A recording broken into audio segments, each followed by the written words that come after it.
transmitiendo por YouTube desde la Cátedra UNESCO UNDAV, desde México, con el apoyo de la Universidad de la Ciénega del Estado de Michoacán, del Estado de Ocampo de Michoacán, o de Michoacán de Ocampo. No, de Michoacán de Ocampo. Michoacán de Ocampo, eso. Y ahí tenemos conectados a los colegas que van a estar en la apertura, les pedimos disculpas por la demora, bueno, en fin, es un día bastante particular. En México sobre todo porque acaba de haber un temblor y los colegas no obstante están conectados, como ustedes lo ven, y apoyando toda esta iniciativa. Y agradecidos por supuesto desde la Universidad Nacional de Avellaneda, la Cátedra UNESCO y el Departamento de Arte, Cultura y Comunicación por el apoyo del Centro Kirchner, el agradecimiento a la licenciada Lucrecia Cardoso, la secretaria de Desarrollo Cultural del Ministerio, y nos acompaña la Directora Nacional de Cooperación Internacional, Ariela Peretti, que va a ser quien abra este encuentro. Muchas gracias. Bueno, Mónica, muchísimas gracias a vos. Querido Daniel, qué lujo tener a la UNDAV, la Universidad de Avellaneda. Es una alegría enorme para nosotros.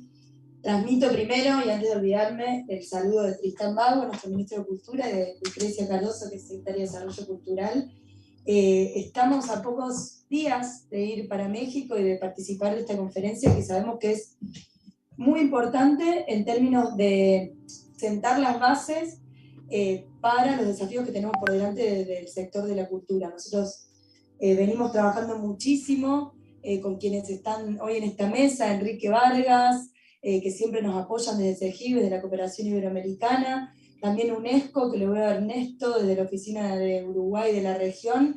La verdad es que son dos organismos con quienes articulamos muchísimo todos los objetivos, de hecho, desde la tragedia que fue la pandemia para nosotros, porque la cultura sabemos que fue uno de los sectores más golpeados, junto con el turismo, logramos por primera vez, creo, Enrique me va a corregir, poner de acuerdo a 4 organismos multilaterales y a 11 gobiernos nacionales para poder desarrollar y homologar de una sola manera el impacto del COVID en el sector de la cultura y las industrias culturales, que fue una gran base porque al poder homologar una manera de mirar la realidad y de medir el impacto, creo que logramos ponernos de acuerdo además en cómo plantarnos frente a los desafíos a nivel regional, porque sabemos que son desafíos globales, y ante los desafíos globales no podemos proponer salidas individuales o desde un solo país, sino que es menester de cada uno de los ámbitos proponer salidas globales. Y me fui por las ramas, pero la verdad que nos pone muy, muy contentos participar y que Mónica haya decidido hacer este encuentro acá en el Centro Cultural Kirchner y poder articular todos los espacios de los que venimos justamente trabajando en los desafíos por delante de la cultura, me llena de alegría y no hacemos más que apoyarlos y que demostrarles todo nuestro compromiso para trabajar juntos. Así que bienvenidos, esta casa es la casa igual de todos los argentinos y argentinas, y espero que sea una gran jornada de trabajo. Muchas gracias. Gracias, Ariela, muchísimas gracias. Y bueno, por supuesto, muy agradecidos por todo el apoyo que nos han dado para llevar adelante esta actividad. Le pasamos aquí entonces la palabra al director de la Oficina UNESCO Montevideo, Ernesto Fernández Porpuch, y con las disculpas del caso por el retraso de la apertura de esta sesión. Le escuchamos, Ernesto, adelante. Gracias. ¿Se me escucha bien? Porque a ustedes yo los escuchaba muy borroso. Bueno, buenas tardes a todas y todos. La verdad que es muy lindo estar hoy acá. Mondiacult se viene, ¿no? Ya estamos a la orilla y es muy adecuado estar presentando hoy esta publicación. La verdad, gracias a la Cátedra UNESCO de Diversidad Cultural, Creatividad y Políticas Culturales de la Universidad Nacional de Avellaneda, gracias a la Universidad de la Ciénaga del Estado de Michoacán de Ocampo, también al Ministerio de Cultura, al CRESPIAL, la CEGIB, la Red de Cooperación Académica en Patrimonio Cultural Inmaterial de Latinoamérica y el Caribe, la RECA PCILAC, que creo que es el nombre de red más largo que probablemente exista, así que por proponer y apoyar este evento, ¿no? Que me parece que este evento paralelo en el marco de Mondiacult 2022 es justo este momento donde discutimos esta relación entre políticas culturales y desarrollo sostenible de la conferencia Mondiacult, y que tiene tanto que ver con el patrimonio, con esta relación entre el patrimonio cultural inmaterial e inclusión social, ¿no? En el fondo son dos formas de decir, no lo mismo, pero una parte al menos importante del todo, con lo cual la verdad que lamento no poder acompañarles en el CCK. Estuve el fin de semana en Buenos Aires, pero no podía quedarme ya más días porque estuve la semana pasada también en Paraguay, así que no me pude quedar. Pero bueno, aquí nosotros como oficina de UNESCO Montevideo, yo soy el representante de UNESCO ante Argentina, Paraguay y Uruguay justamente, y en ese carácter nos alegramos mucho de cómo esta publicación, ¿no? Patrimonio Cultural Inmaterial e Inclusión Social, aportes para la agenda de desarrollo de la era post-COVID en América Latina y el Caribe, cómo esta publicación está teniendo un impacto fuertísimo en todas las presentaciones que ha habido, tanto aquí en Argentina como en Brasil, Colombia, México, y que vamos a tener este espacio en Mondiacult, que ya, como decía, ¿no? Y en 8 días empieza Mondiacult, y vamos a tener un espacio que no es tan fácil de obtener en la conferencia. Así que ahí se puede posicionar esta idea de la relación entre el patrimonio cultural inmaterial y como centro de las políticas de cultura, facilitadoras de la inclusión social. A mí me parece una idea sumamente linda, y yo a veces digo que en esto de la Agenda de Desarrollo Sostenible de Naciones Unidas, que hablamos de las 5P, ¿no? Las personas, el planeta, la prosperidad, la paz y las alianzas, los partnerships, los pactos.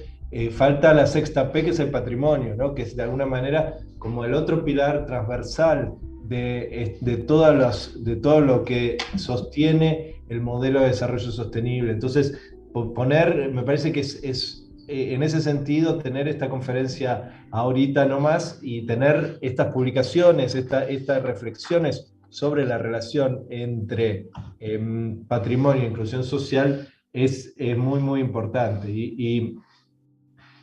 La verdad es que es un cambio de paradigma esta forma de incorporar el patrimonio. No está, lamentablemente, el patrimonio cultural, tanto inmaterial como material, no llegó explícitamente a los objetivos de desarrollo sostenible, pero nosotros lo vemos como transversal, como sosteniendo toda esa arquitectura del futuro que queremos. Entonces, ahí la verdad es que me queda solamente agradecer al equipo de la RECA PCILAC, que además recientemente se consolidó como red UNITWIN, ¿no es cierto? Que es la red de la UNESCO, es una red de cátedras de la UNESCO que realmente es uno de los instrumentos más importantes para nosotros, con lo cual se convierte en un miembro muy importante de la familia UNESCO, y que desde el lugar que se ha hecho tanto trabajo para sacar adelante este estudio, y también todos los socios y socias que nos acompañan hoy. Entonces, simplemente decirles que después de Mondiacult seguiremos esta cooperación con la red, con el ministerio, con los colegas y las colegas de todas las instituciones participantes, y bueno, que realmente estamos muy contentos de lo que se viene, y esperamos que ayude a poner la cultura, el patrimonio en el centro de la discusión, y en particular esta discusión sobre el desarrollo sostenible y la inclusión social. Así que muchas gracias por estar acá. Gracias. Gracias, Ernesto, muy amable, gracias por sus palabras. Y bueno, sí, tenemos un nombre todavía más largo para la nueva red, así que no estamos tranquilos, que seguimos en esa línea. Le vamos a dar entonces ahora sí la palabra a nuestro queridísimo amigo Enrique Vargas, coordinador del Espacio Cultural Iberoamericano de la Secretaría General Iberoamericana. Enrique, te escuchamos. Muchas gracias, Mónica. La verdad que estamos muy agradecidos y muy complacidos de poder participar en este side event en camino a Mondiacult. Saludo especialmente a mi muy querida también Ariela Peretti, y te pido seas portadora de un saludo tanto a Lucrecia como a Tristán, nuestro querido ministro de Cultura, que por supuesto tendremos la oportunidad en breves, en pocos días, de poder seguir fortaleciendo los lazos de cooperación desde la Secretaría General Iberoamericana. Querido rector, es un gusto saludarte y por supuesto agradecer también el involucramiento de la universidad, y sabemos perfectamente bien que ayer y hoy están siendo días, literalmente hay que decirlo, muy movidos en México, y de verdad agradecemos mucho el que puedas estar participando y toda la infraestructura que has podido poner a disposición de este evento, al igual que por supuesto al decano, ¿no?, de la universidad, el Departamento de Cultura, Arte y Comunicación de la Universidad Nacional de Avellaneda. La verdad que es un enorme, enorme gusto, y por supuesto saludarte, Ernesto, también por todo lo que implica el trabajo, el compromiso de la UNESCO, y en particular de esa oficina tan estratégica que atiende al Uruguay, a la Argentina y al Paraguay.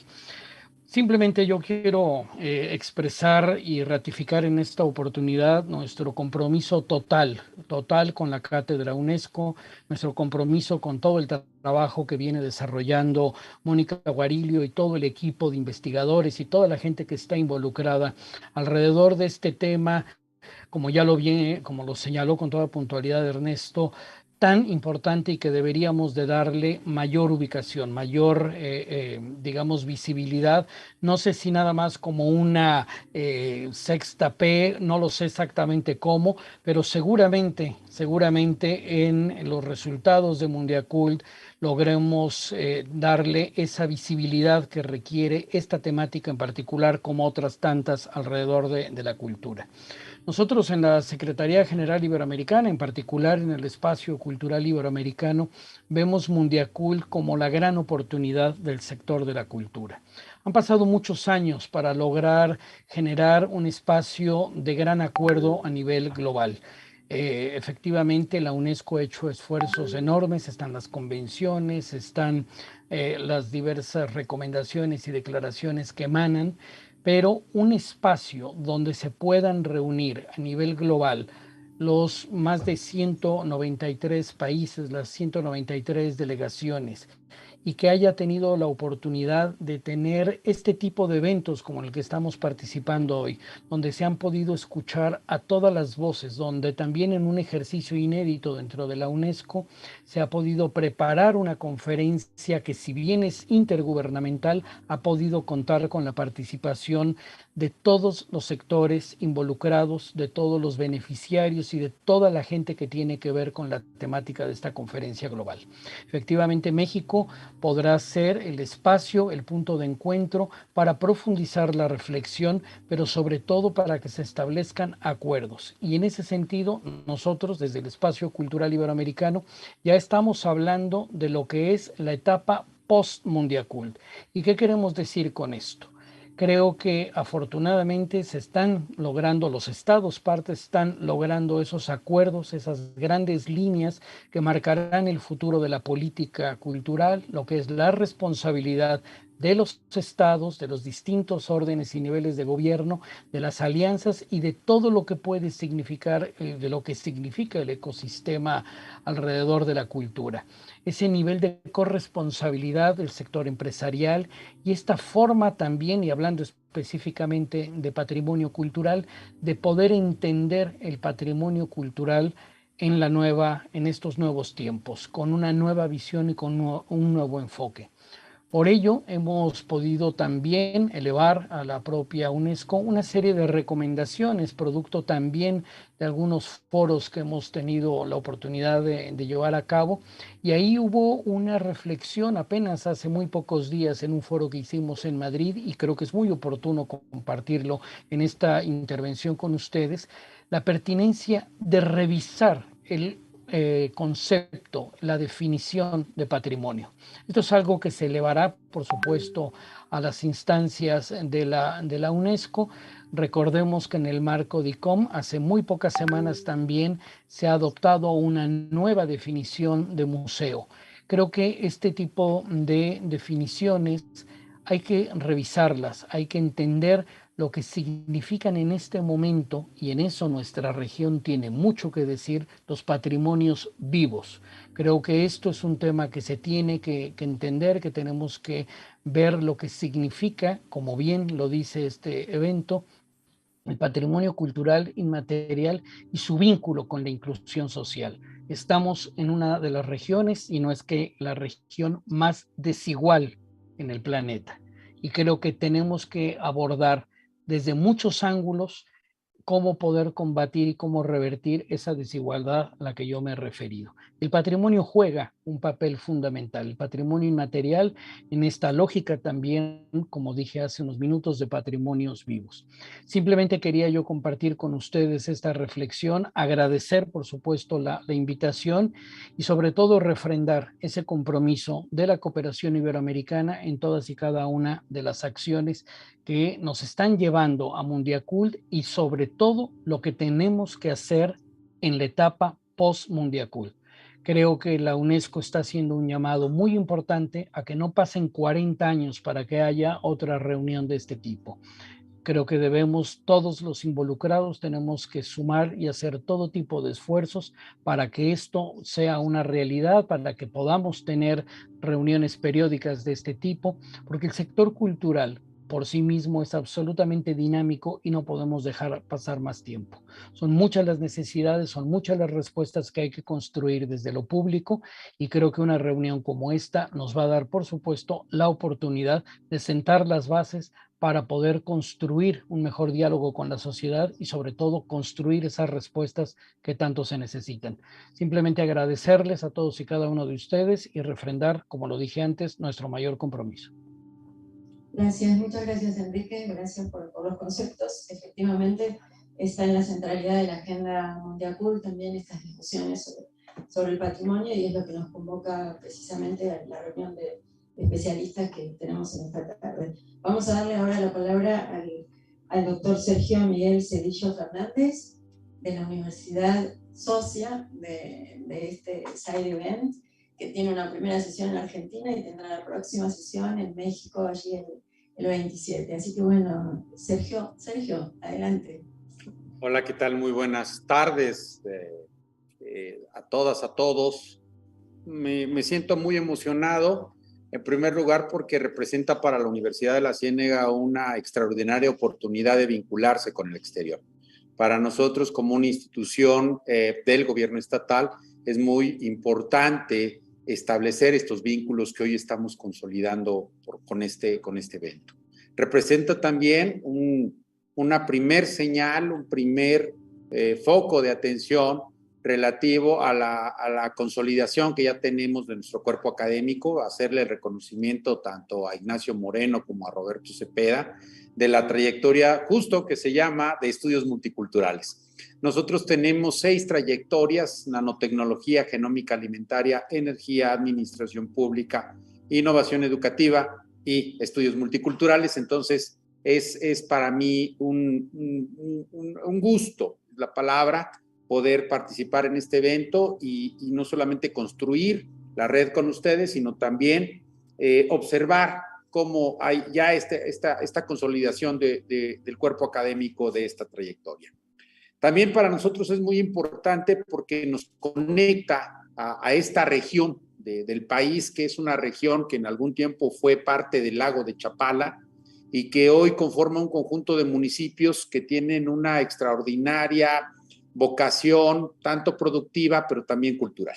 Aquí encontramos expresiones culturales en cada municipio que están vivas, que están transformándose, y nos da la oportunidad de colocar a esta extraordinaria riqueza que tiene México, que tiene Michoacán, pero diría también la región.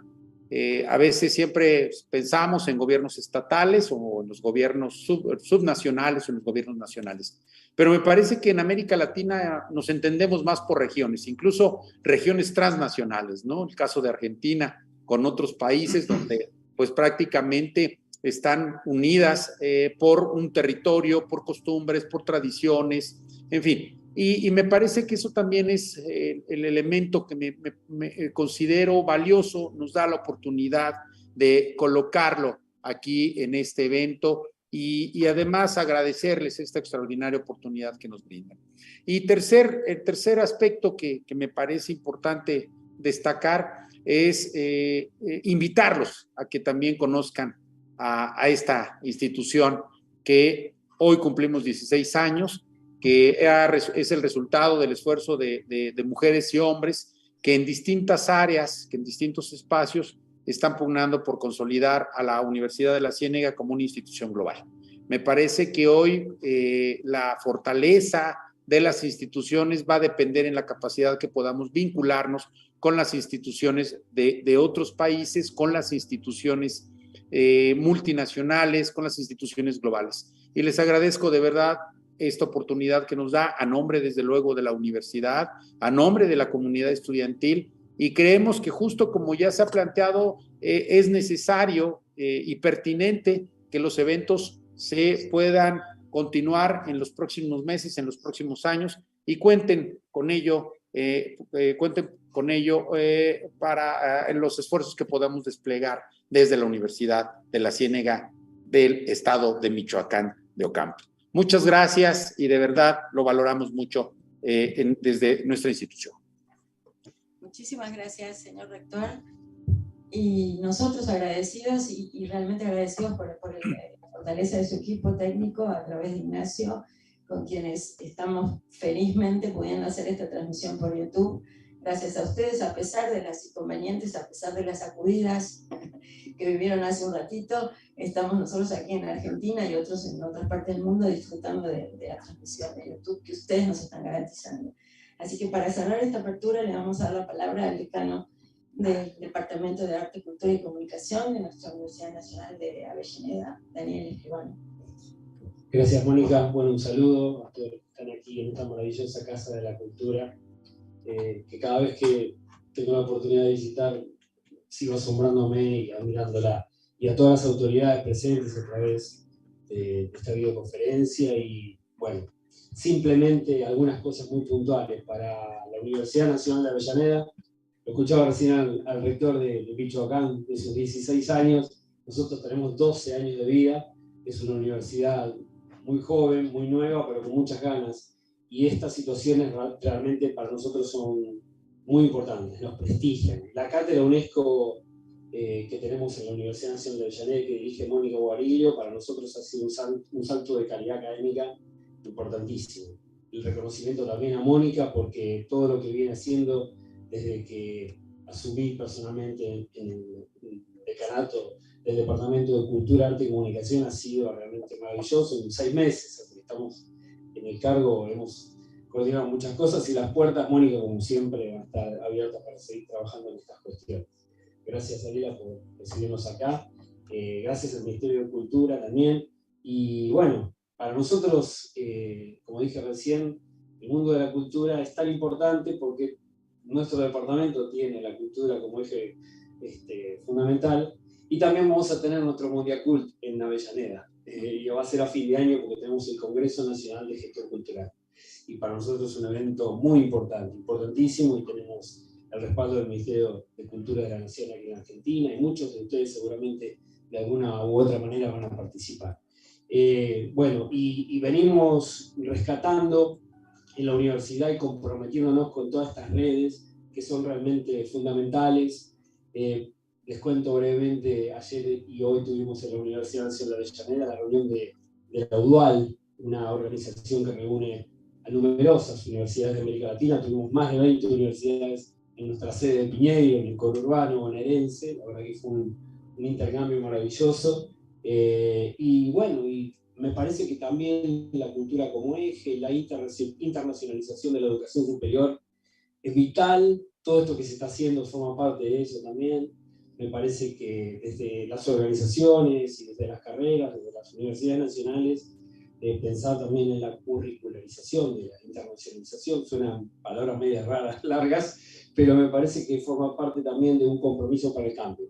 Formar a nuestros y a nuestras estudiantes en la cultura de nuestro continente, de la patria grande, me parece que es una de las asignaturas impostergables que tenemos que tener en cada una de las currículas. Por eso me parece que es súper interesante esto que está haciendo Mónica con todos ustedes, nuestra red con Rosario, con Uruguay, con Paraguay, también es otro de esos picaportes que se van abriendo, y esas ventanas, esas puertas que nos van a dar la posibilidad de pensar una cultura mejor, una sociedad mejor, y siempre de la mano de la universidad, ¿no? Porque como decimos, sin educación no hay futuro y sin universidad tampoco hay futuro. Así que bueno, muchísimas gracias y es un privilegio estar aquí. Muchas gracias. Gracias, Lidia.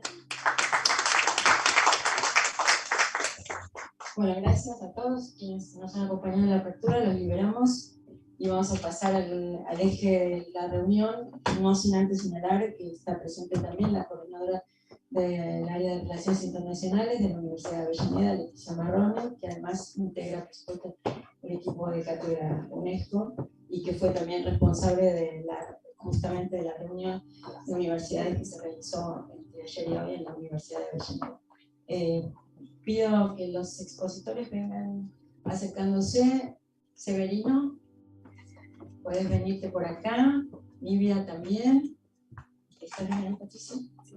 Y Olga, a ver, yo me voy a cambiar de lugar y voy a dejar el espacio.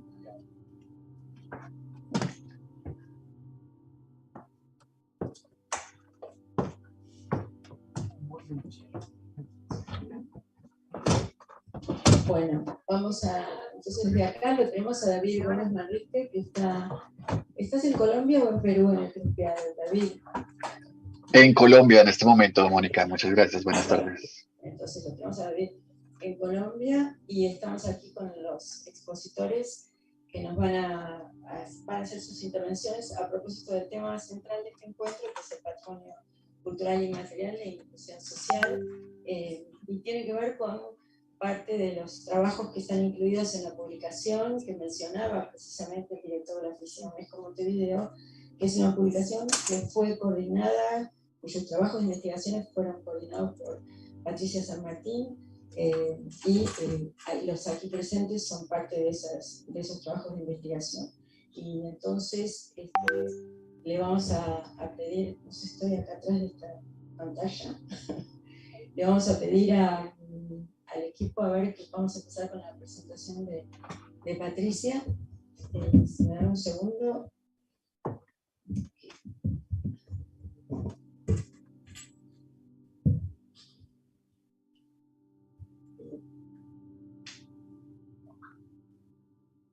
Bueno, Patricia es como les decía, es la coordinadora de la publicación que integra todos estos trabajos y actualmente es la directora del Centro IRICE, Rosario Investigaciones en Ciencias de la Educación. Exactamente, bueno.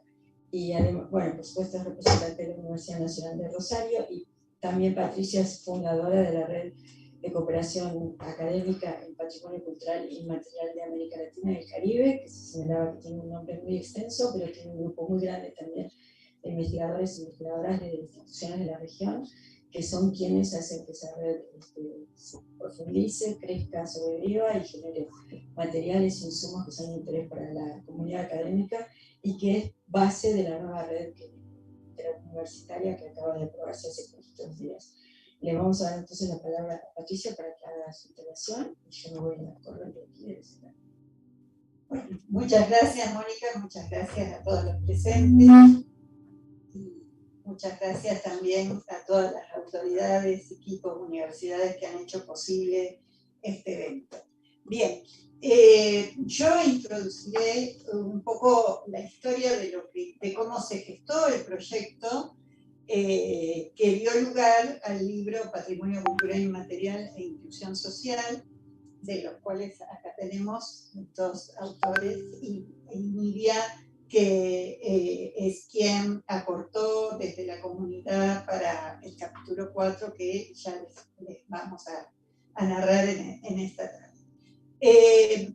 ¿Cómo fue esto? Bueno, este es un proyecto que justamente surge a mediados del 20, en plena pandemia, porque nos preocupaba muchísimo la situación que estaba padeciendo el mundo, especialmente, como dijeron mis antecesores, el tema de la gravedad que nos encontramos frente al patrimonio cultural y material, ¿no? La situación que se estaba dando.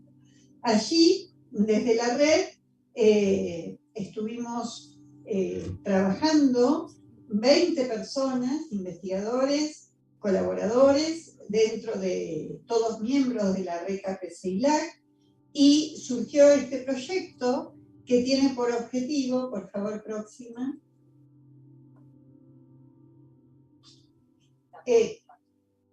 bueno, demora un poquito, generar lineamientos teóricos metodológicos para el análisis multidimensional de prácticas comunitarias, donde el PCI resulta un factor clave en procesos de inclusión social para el pleno ejercicio de los derechos.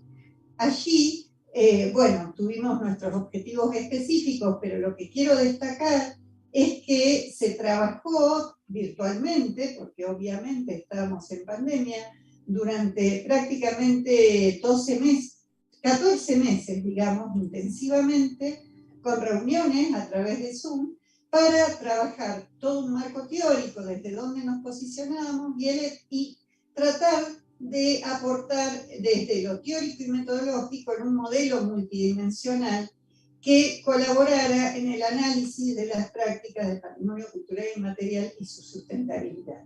Allí, los países que estuvimos y los autores, realmente quiero nombrarlos a todos porque esto es un trabajo conjunto. Si bien yo soy editora del libro, quiero destacar esto. Esto es una producción colaborativa de un esfuerzo interinstitucional mayúsculo, con mucho compromiso de todos quienes participaron, y verdaderamente en un momento tan difícil como el de la pandemia, poder llegar a estos resultados y a un libro que está en acceso abierto, después vamos a pasar bien el link, es un esfuerzo conjunto, nada individual, nada se puede lograr individualmente.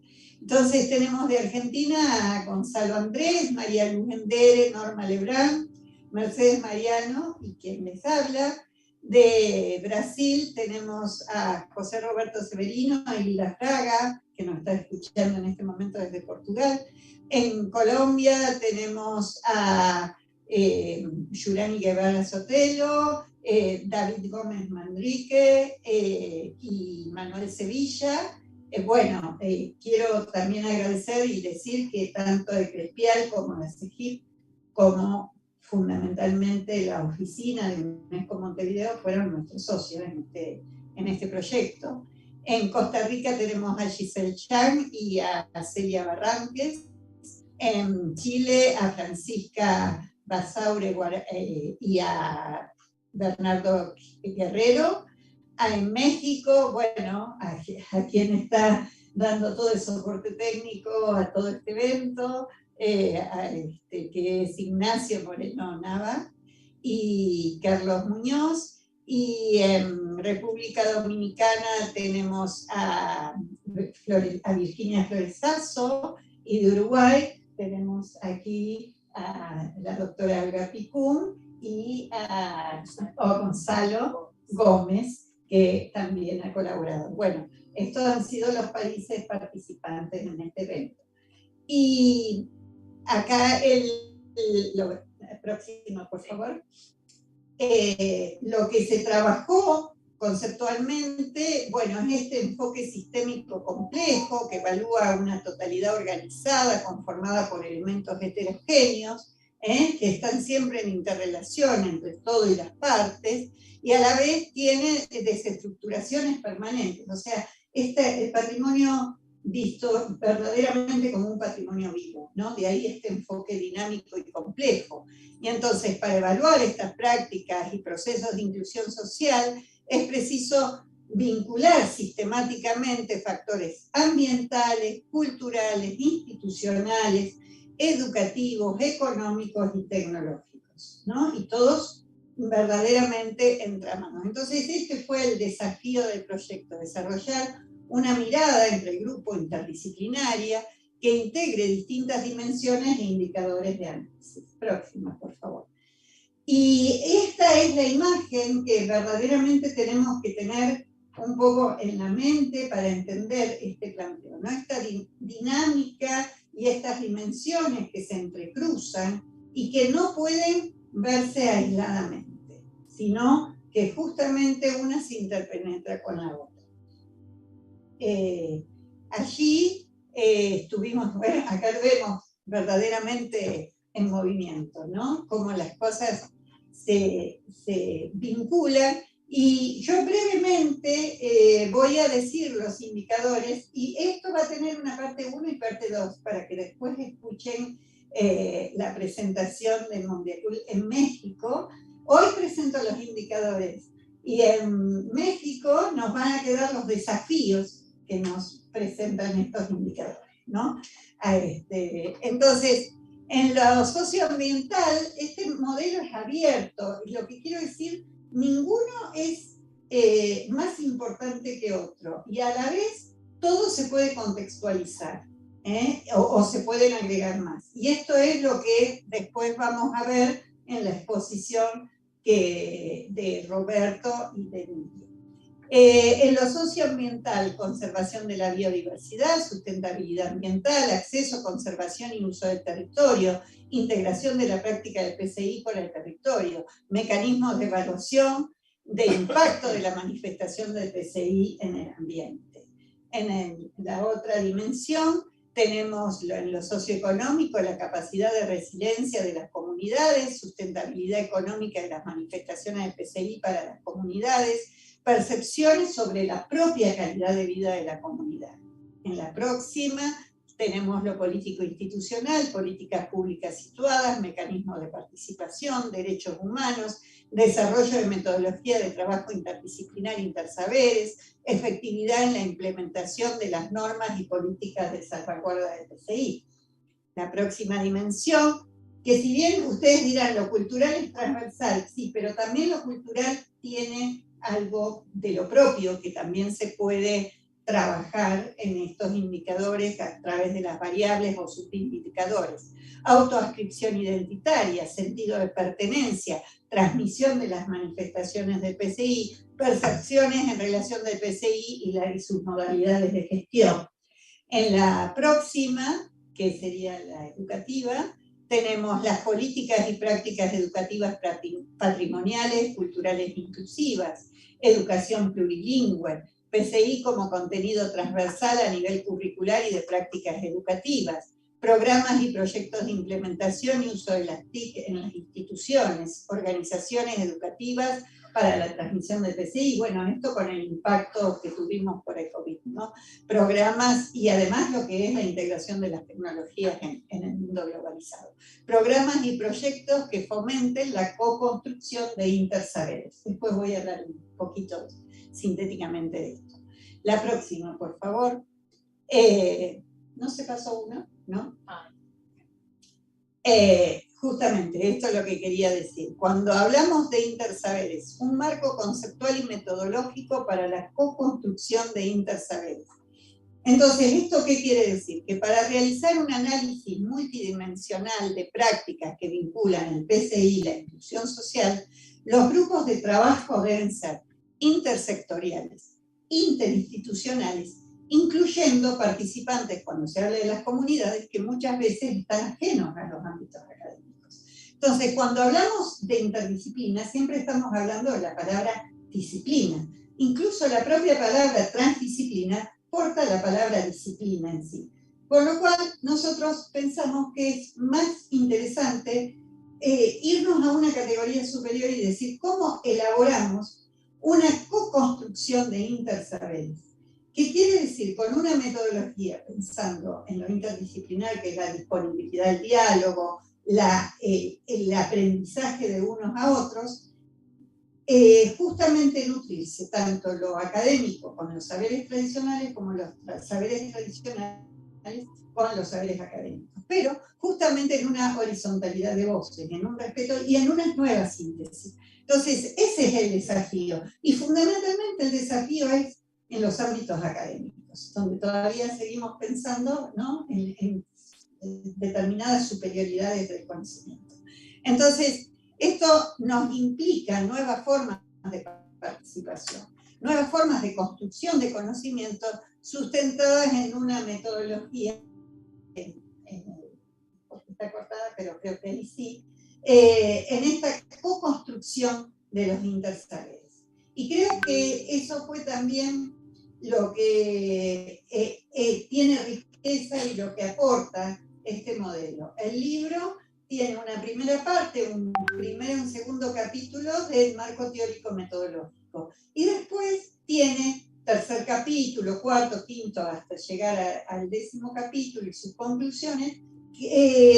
¿Cómo se aplica? Se puede aplicar este modelo en distintos casos que ya habían sido trabajados, porque no podíamos ir al campo, estábamos en plena pandemia. Entonces el ejercicio fue repensar, reestudiar algunas investigaciones que ya se habían hecho, pero desde esta mirada compleja que habíamos tratado de elaborar en conjunto, y de eso se trata nuestro libro. Es un primer intento. Ahora viene el gran desafío, que es volver a hacer trabajos de campo y trabajar desde este lugar y desde esta construcción de intersaberes, que es lo que nos demanda la interinstitucionalidad, el trabajo colaborativo, los consensos, etcétera, todo lo que, bueno, de alguna manera está en la Convención 2003 y de lo que hoy se trata este encuentro, ¿no? De poder avanzar hacia esos lugares del saber y de la comunicación.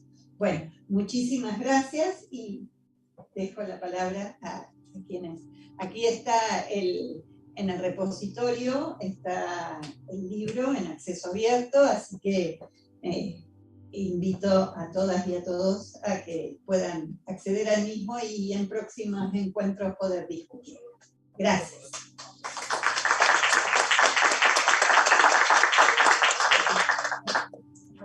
Agradecemos entonces. ¿Puedo? Sí. Presento desde acá.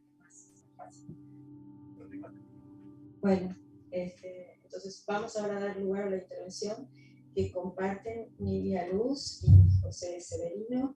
Voy a leer breves notas del currículum de cada uno. Nidia Luz es nacida en Rusia, Silva de Santana, brasilera, natural de Salvador de Bahía, maestra en Cultura por la Universidad Federal de Bahía, graduada en Turismo por la Fundación Vizconde de Caillou, es activista cultural, coordina el Instituto Ollá de Arte y Educación, una organización sin fines de lucro fundada en 1994, que tiene como misión transformar las vidas a partir de una educación plural y antirracista, promoviendo acciones orientadas a la inclusión social de las niñas y adolescentes en situación de vulnerabilidad social.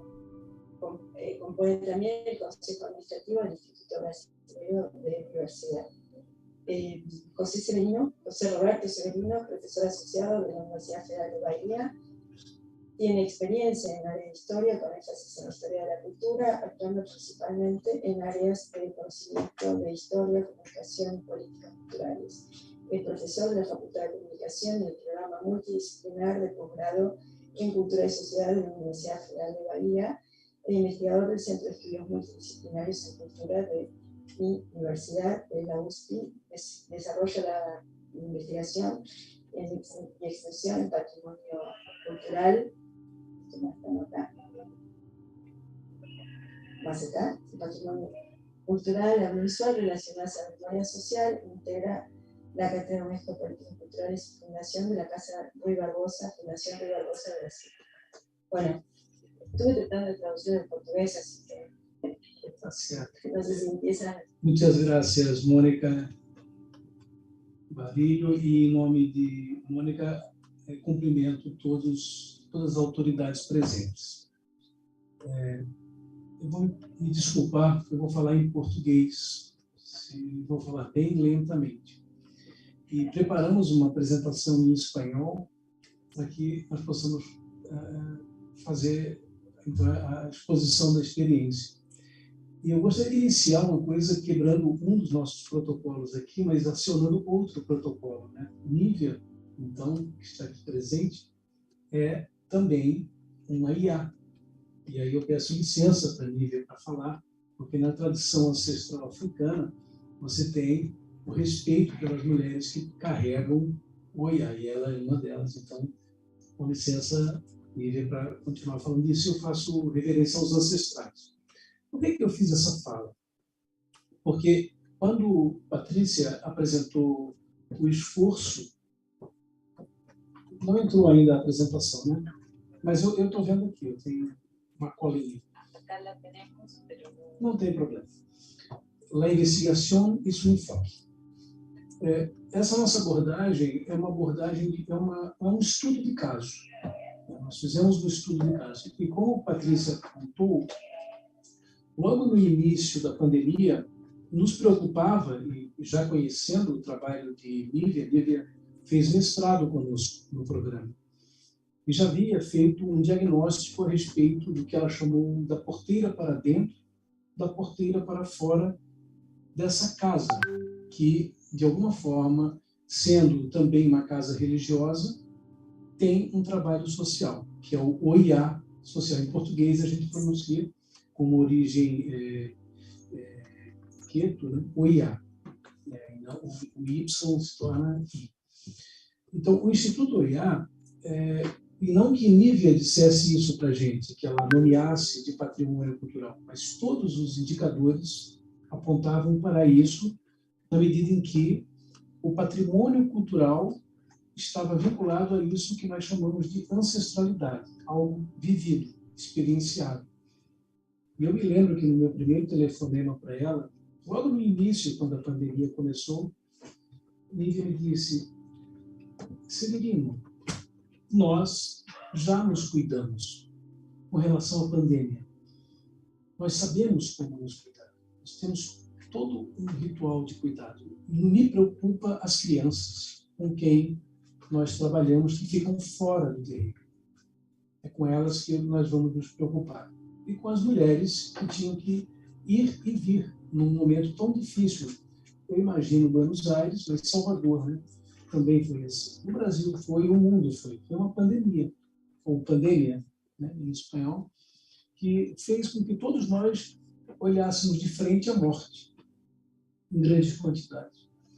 Olhássemos de frente os nossos paradigmas. E quando hoje fazemos um evento como esse, o primeiro Mundial Cult, lá no México, foi todo ele presencial. Nós estamos tendo a oportunidade de conectar experiências que talvez um problema financeiro qualquer não pudesse mobilizar alguma delas.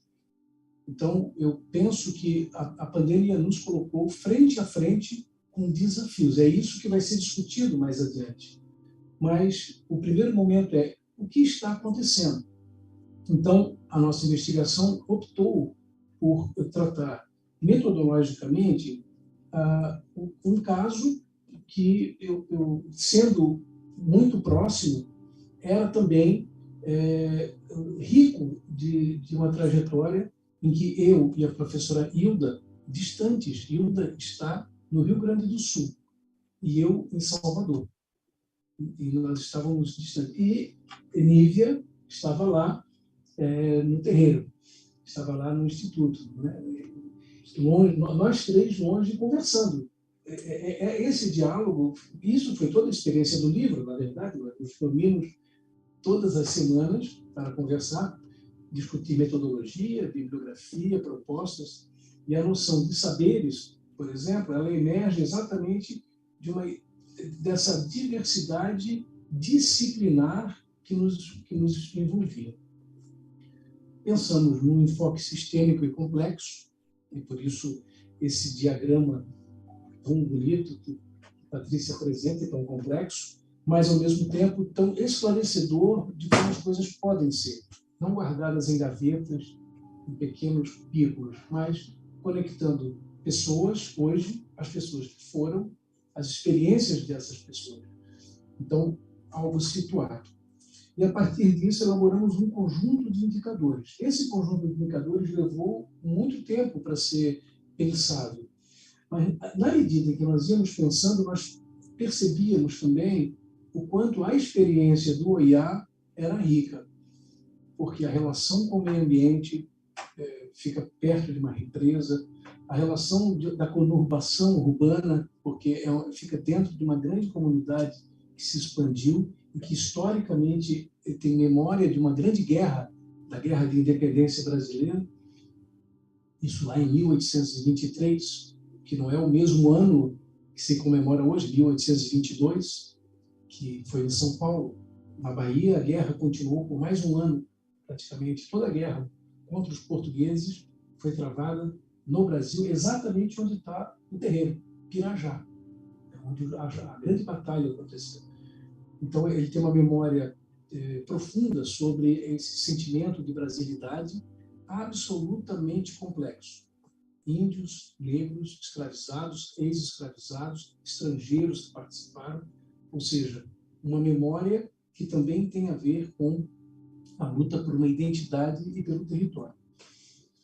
Do ponto de vista do contexto histórico, então, do Instituto OIA, além dessa localização, e eu vou deixar o restante da conversa agora com Nívia, né, que é sobre o que esse instituto traz para a gente, mas vale pensar que o território tem uma importância enorme na sua ação. Então, é algo localizado, mas ele é localizado numa perspectiva que não o aprisiona. Então, Nívia é alguém que estabelece redes importantes em muitos lugares. Ela vai falar um pouco disso também. Quando a gente pensa nas práticas, que é a próxima imagem, a gente tem aqui os projetos, então é disso que ela vai falar, projeto OIA Educa, projeto OIA Criativa e talvez o Cortejo Afro, uma foto sua, inclusive na frente do Farol da Barra, que eu tirei num dia de carnaval, quando o cortejo entrou com toda a dignidade. É interessante eu falar disso, porque a gente pensa o carnaval muitas vezes numa chave que não é a verdadeira. E quando a gente, pelo menos, e isso é um depoimento meu, eu nunca falei isso na frente dela, mas para mim o cortejo afro é verdade, é a verdade entrando no carnaval. E lá estava, então, com toda a dignidade estética do terreiro, produzida pelas crianças, mulheres, homens que trabalham naquele lugar. E aí tem a ver com as danças, tem a ver com a costura, tem a ver com aquilo que você lembra e projeta. Nós temos alguns apontamentos relacionados quais são os desafios, né? E os desafios, o primeiro deles, me parece que é a noção ampliada de território que Nívia traz. Nívia, que eu digo, o Instituto. O Instituto traz uma noção ampliada e ela é ampliada com um grande apoio tecnológico, mas com as redes de pessoas que passam pela casa, ensinam e deixam o seu legado, que é um pouco disso que também será falado. E a construção de indicadores qualitativos que acho que Patrícia teve a oportunidade de presenciar. Não havia não precisaria nenhum relatório para mostrar. Quando homens e mulheres feitos, já adultos, passaram o seu relato da diferença que fez o OIA em suas vidas, na sua formação. Algo emocionante para todos nós. Indicadores vivos, não dados frios. Os nossos desafios estão relacionados, claro, como construir inventários participativos. Porque a ideia de inventário participativo, a Unesco já tem boas experiências, e a antropologia cultural também nos traz boas experiências. Mas muitas delas parece que sempre falta uma coisa, citando aqui o poeta Fernando Pessoa. Falta sempre uma coisa, uma brisa, um copo, e a vida dói, quanto mais se goza e quanto mais se inventa. E parece que a vida no IA pulsa e exige que o participativo se amplie permanentemente, porque são novos atores, novas perspectivas.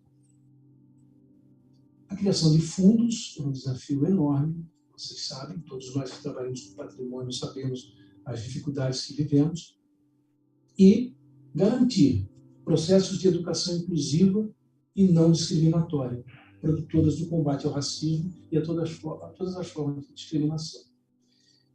Eu vou deixar agora, então, a fala para Nívia, E ela, ao final, a gente vai passar um pequeno clipezinho de 1 minuto e meio, 2 minutos, para que encerre, então, a apresentação. Nívia, então, com a palavra. Obrigado pela atenção.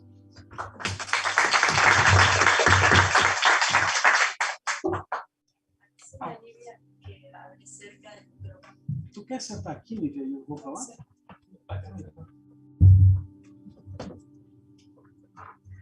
Cabelo depois.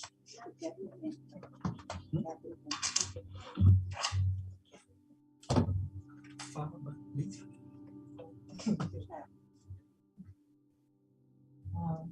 boa tarde. Primeiro, quero agradecer, né, o convite e a oportunidade de falar para essa casa hoje. Agradecer a Patrícia por ter, assim como o Severino, entrado nas nossas vidas e contado a nossa história. Quando o Severino traz as informações sobre os indicadores vivos, que nós, no Brasil, em Salvador, chamamos de multiplicadores,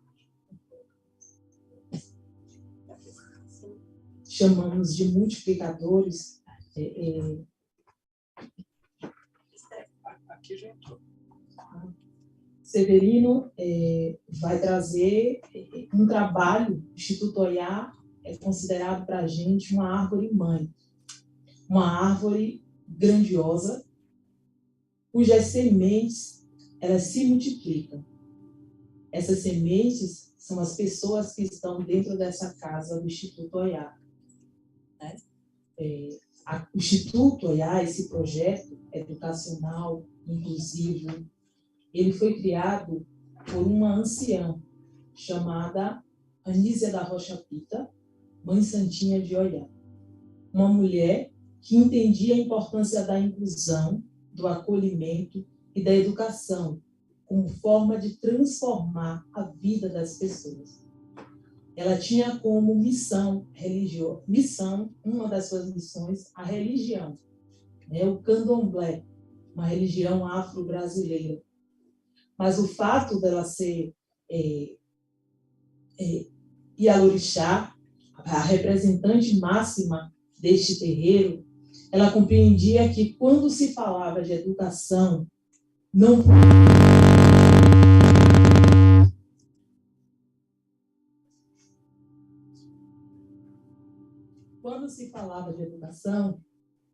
podia se esquecer de inclusão. Então, o espaço religioso, ele não entrava diretamente na vida das pessoas. Então, o Oyá é um espaço inclusivo porque ele nasce dentro de um espaço religioso, mas ele acolhe pessoas das mais diversas religiões.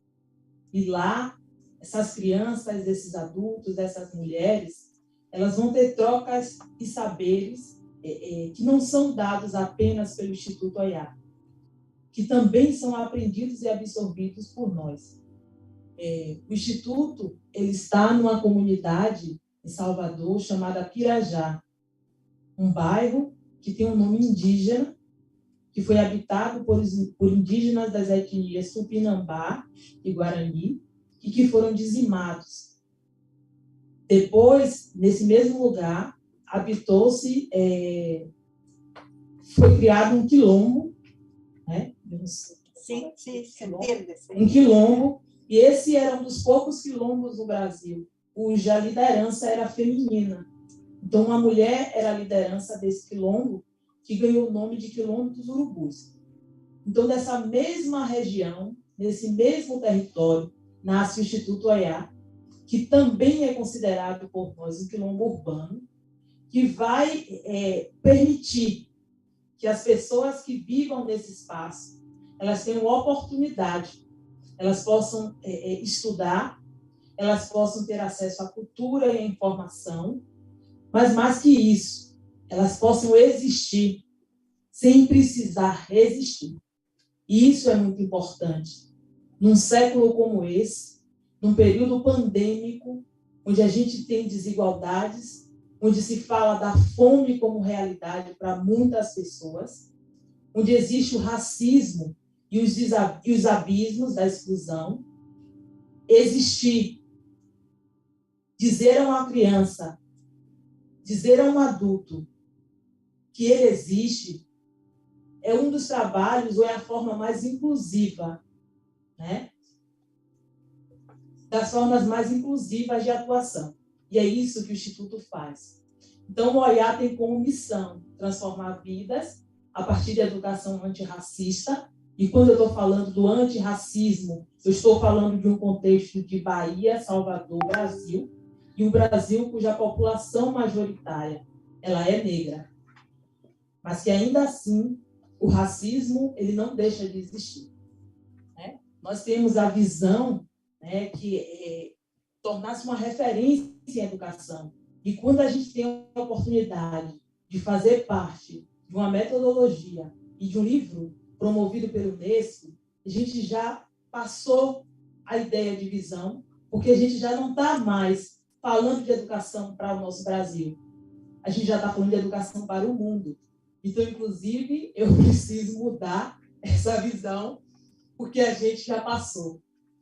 Né? O Instituto é uma casa acolhedora, e pode passar, é uma casa acolhedora que tem esse espaço religioso, que é um barracão, o espaço onde ocorrem cerimônias litúrgicas do candomblé.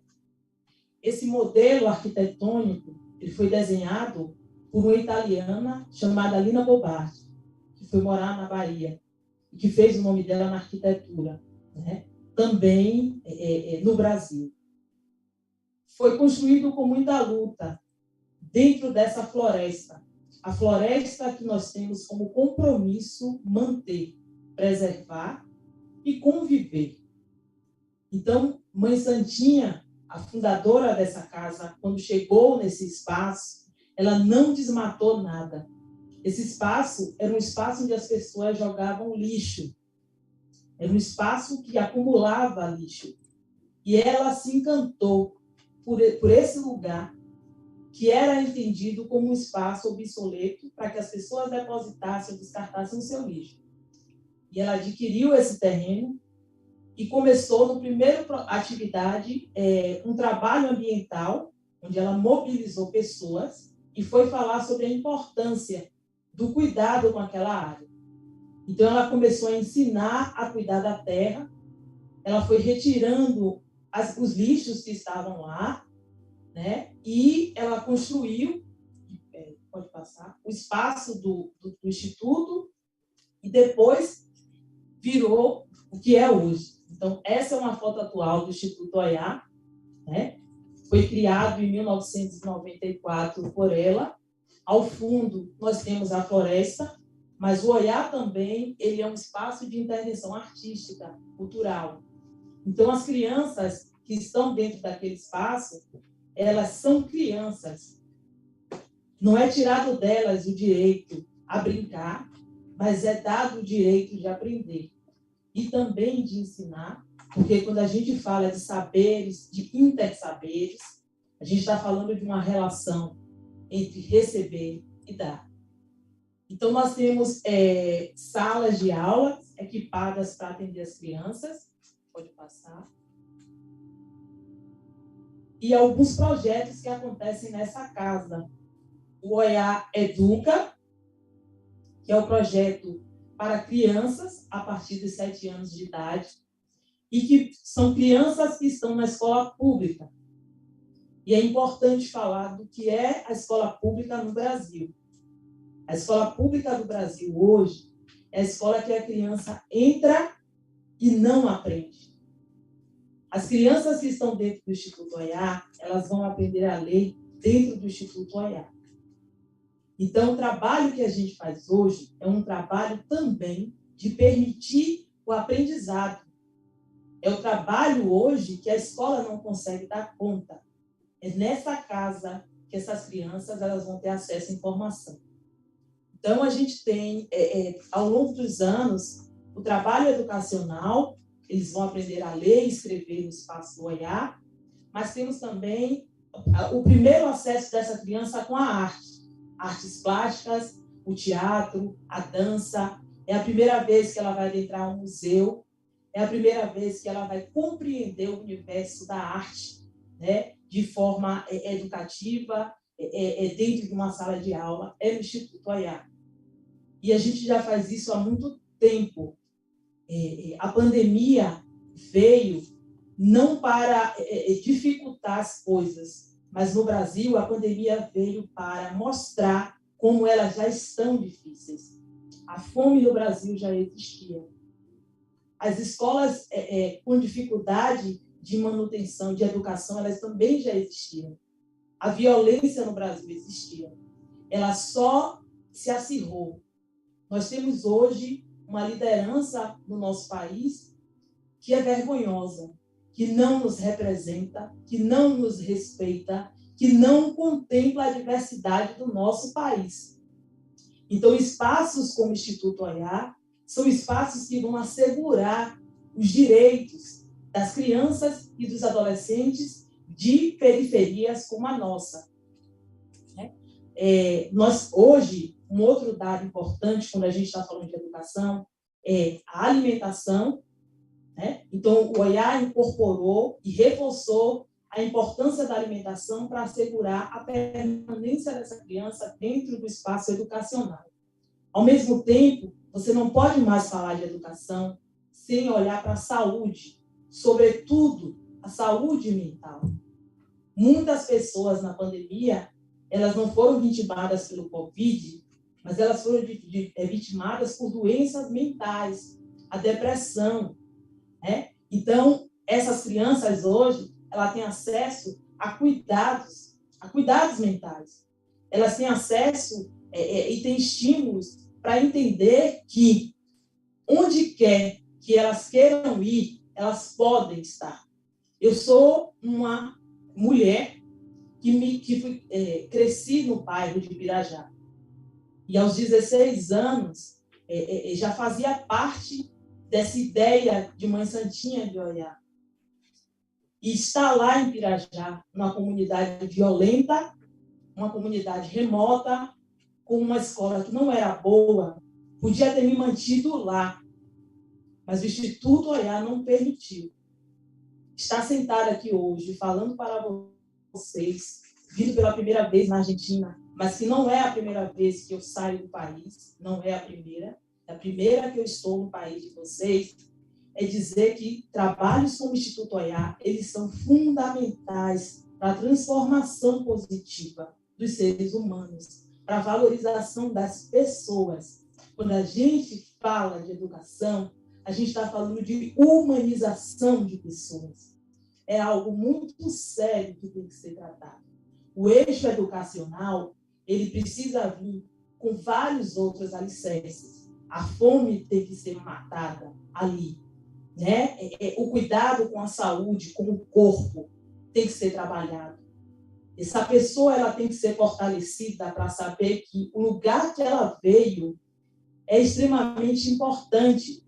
Então, a relação com o sentimento de pertença, com a sua ancestralidade, e você não precisa ser um religioso para entender a importância de saber de onde você veio, de reconhecer as suas raízes. Essa é uma forma de fortalecimento do ser humano. É uma forma de fortalecimento do ser humano. E é isso que nós fazemos. E quando Patrícia traz aquele gráfico com muitas informações, eu vou aqui falando dele, desse lugar. Não existe uma forma de educar alguém que fique apenas num banco, na sala de aula. Quando a gente entendeu a importância da educação e como a família, junto dessa criança, ia tornar mais forte o nosso trabalho, nós criamos o Oyá Criativa.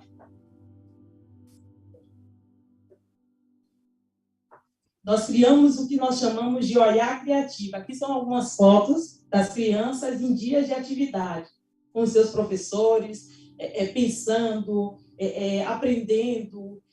Tem uma dinâmica diferente de ser um aluno da escola dita formal.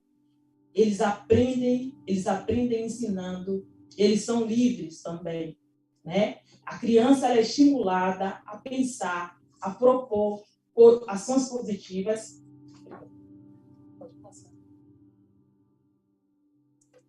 Então, o Olhar Criativa é um outro projeto dentro do Instituto Olhar que nasce entendendo a importância de ter a família ainda mais perto. Então, como nós tínhamos um número grande de mulheres desempregadas no bairro, mães dessas crianças, a forma que a gente encontrou de fortalecer essa participação familiar foi pensando nesse projeto, que é um projeto que tem moda, a produção de costura de roupas, né? E estamparia, modelagem, dentro de um conjunto do que a gente chama de economia criativa, economia afetiva e economia circular. Então, essas mulheres, elas entram nesse espaço, elas têm a oportunidade de ver os filhos ali sendo educados, mas, ao mesmo tempo, elas estão aprendendo uma profissão. Então, elas podem ser as pessoas que vão costurar roupas, produzir roupas, como elas podem ser as pessoas que vão pensar a moda, como elas podem ser as mulheres donas de negócio. Pode passar, por favor. E dos resultados do Criativa, e aí vocês estão vendo as fotos, nós começamos a ter um olhar muito grande das pessoas, né? E com isso, o projeto ele tem crescido numa direção de tudo que é produzido dentro da nossa casa, tudo que é produzido dentro da nossa casa hoje tem virado meios de manutenção dessas pessoas. Esse trabalho especial, que a gente chama Folhas Sagradas, em homenagem à nossa comunidade, ele está em Paris, no Le Bon Marché. Né? Então, é um trabalho que foi feito com as mulheres, né, de Pirajá, e o resultado foi uma instalação em Paris, que ficou durante 4 meses. Né? E a ampliação desse resultado da instalação em Paris é também tudo que elas produzirem agora passa a ser distribuído em lojas no Brasil, e são 100 lojas. Então, essas mulheres elas já estão empregadas, elas começam a trabalhar, mas elas vão trabalhar no mesmo espaço onde esses filhos estão, porque é uma das formas da gente fortalecer a nossa família, essa família, mas, ao mesmo tempo, gerar renda e transformar economicamente de forma positiva essa comunidade, a comunidade do Instituto de Pirajá. Então, essas são roupas que foram criadas para o desfile que a gente realiza todos os anos. Então, elas desenham essas roupas, elas costuram essas roupas, e depois a gente faz um desfile e consegue hoje colocar no mercado. Então, essas peças, elas são fruto de muitos saberes, de técnicas que são ancestrais, técnicas que são aprendidas com sua mãe, com seus familiares.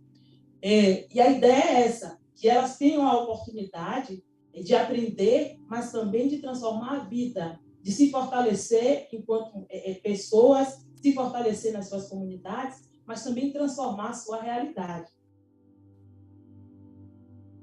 Essa coleção foi realizada agora em São Paulo, né, dentro de um espaço de moradia, e também foi desenhada por elas. A cada ano, elas pensam numa coleção e dão vida a isso.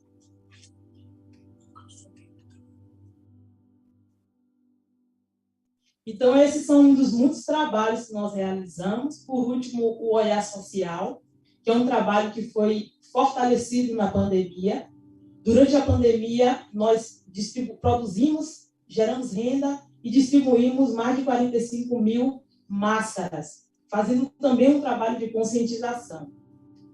Meu tempo acabou, sinto muito, mas assim, agradeço a escuta, espero que tenha sido entendida, mas se não fui, as imagens e a história do Instituto Olhar está aqui para ser contada. Muito obrigada.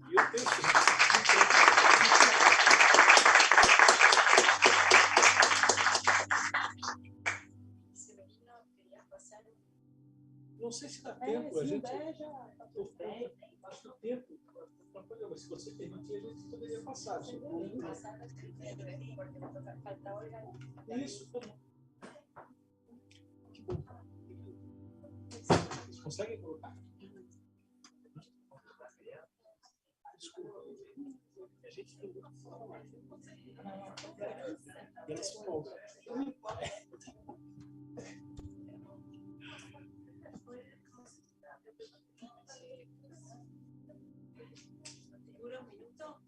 É 1 minuto e meio?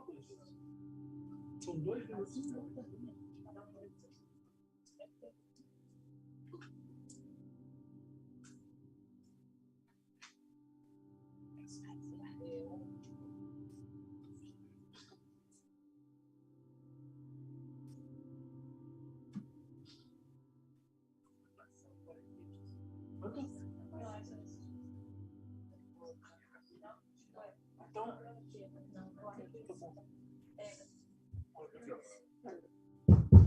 Bueno, vamos a, en todo caso ahora lo buscamos y lo podemos poner por el final. Le vamos a dar ahora la palabra a Olga Picún. Olga es doctora y maestra en Ciencias Antropológicas por la Universidad Autónoma Metropolitana de México y licenciada en Musicología por la Universidad de la República de Uruguay. Es profesora adjunta del Instituto de Comunicación de la Facultad de Información y Comunicación de la Universidad de la República de Uruguay en régimen de dedicación total. Se ha desempeñado como consultora para organismos nacionales e internacionales en temas de patrimonio cultural inmaterial y desde 2012 es miembro del Sistema Nacional de Investigadores de la Agencia Nacional de Investigación e Innovación de Uruguay. En un extenso currículum, me permito dar solo unas breves líneas y escuchamos. Bueno, ¿se oye? Bueno, buenas tardes a todos. Es un gusto estar aquí y es un gusto bastante grande porque es la primera vez que nos vemos con los colegas. Sí, o sea que compartimos un espacio porque hasta ahora había sido todo por virtual, por Zoom, y ahí tuvimos todas las discusiones. Y bueno, y también es un gusto que los colegas mexicanos estén acá también compartiendo este espacio. México fue mi casa por 17 años y todavía sigue siéndolo, aunque resido ahora en Uruguay. Así que me da mucho gusto que también, bueno, el estado de Michoacán con la Universidad de La Ciénaga se haya vinculado a este proyecto. También me dio mucho gusto escuchar a los colegas también porque este caso que yo presento también tiene que ver con la educación, ¿no? Y es sobre la educación, sobre el espacio de la educación rural. Entonces, varias de las cosas que ellos comentaron son trasladables totalmente a este caso, a este proyecto. La escuela rural y esta experiencia que planteo en relación al patrimonio cultural inmaterial surge antes de la pandemia. Pero no está terminada, es un proceso, porque en la cultura nada termina, todos son procesos dinámicos y que se van renovando permanentemente. Pero sí me interesa situar el momento en que surge esta experiencia, porque fue en el año 2018, en esos momentos, la Comisión Nacional de Patrimonio de Uruguay dio un impulso muy grande a la cuestión del patrimonio cultural inmaterial. Y bueno, como asesora de la comisión en ese momento, comenzamos a hacer un inventario nacional de patrimonio inmaterial que fue publicado en un libro, parte de ese proceso, ¿no? Fue publicado en un libro que se llama Saberes Compartidos, que también lo pueden encontrar online. Y en esos momentos, el comienzo, digamos, pensando en que lo más importante de todo era trabajar con las personas, con las comunidades y difundir ese concepto de manera que ellos pudieran apropiarse, si lo creían conveniente, ¿sí? Y para fortalecer sus propias prácticas. Entonces fue algo así lo que sucedió con las comunidades de la escuela rural que nosotros estuvimos trabajando fundamentalmente, que es la comunidad de La Sierra, el agrupamiento de la Sierra del Cerval, que se encuentra en un departamento bastante lejano de Montevideo, por suerte, y además con muchas zonas rurales, y es de los departamentos con menor densidad de población. Entonces imagínense que las escuelas rurales, digamos, de pronto tienen un niño, tienen dos, y están muy alejadas, hay mucha soledad. Entonces se agrupan en lo que se llaman agrupamientos escolares, y es con ese agrupamiento que nosotros trabajamos. ¿Y cómo trabajamos? Por propuesta de ellos, ¿no? Esto quiere decir que en algún momento que nosotros estábamos difundiendo el concepto de PCI y estábamos en el medio de un raíz hípico, en Melo, otro departamento fronterizo con Brasil, entonces de pronto nos escuchan hablar del PCI y nos contactan, bueno, para ver qué podíamos hacer o cómo podíamos dialogar o cómo le podíamos aportar a ellos para su mayor preocupación, que es que las escuelas rurales están cerrando por falta de niños, por falta de matrícula escolar. Nosotros, bueno, desde la ciudad podemos decir, bueno, si no hay niños que cierren, ¿no? Claro, pero ahí se generan otras cuestiones, y es que primero eso cercena la posibilidad de que haya niños en esos lugares, en esas zonas donde se cierran las escuelas rurales, ¿sí? Y que reciban educación. Pero, por otro lado, la escuela rural no es solo un espacio donde se enseña a niñas y niños, digamos, a leer y a escribir. Es un espacio referencial para la comunidad, porque es ahí donde donde la comunidad toma decisiones, ¿sí? Se reúnen para hablar de proyectos productivos, para hablar de cultura, para hablar del alambramiento, las zonas protegidas. Entonces, el cerrar las escuelas rurales por falta de alumnos, o sea, genera un problema mucho más grave, que es la desarticulación, ¿sí? De esas comunidades, ¿no? Y que el espacio rural queda, en definitiva, también desde el punto de vista simbólico,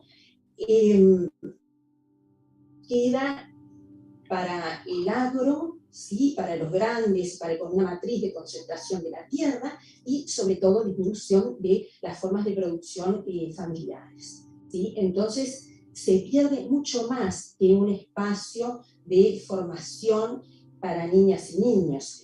Recuerdo una de las frases que en algún momento me quedó muy grabada, fue de una maestra enfermera rural que dijo: si a los vecinos les sacás la escuela, la rompes el corazón. Y eso fue lo que,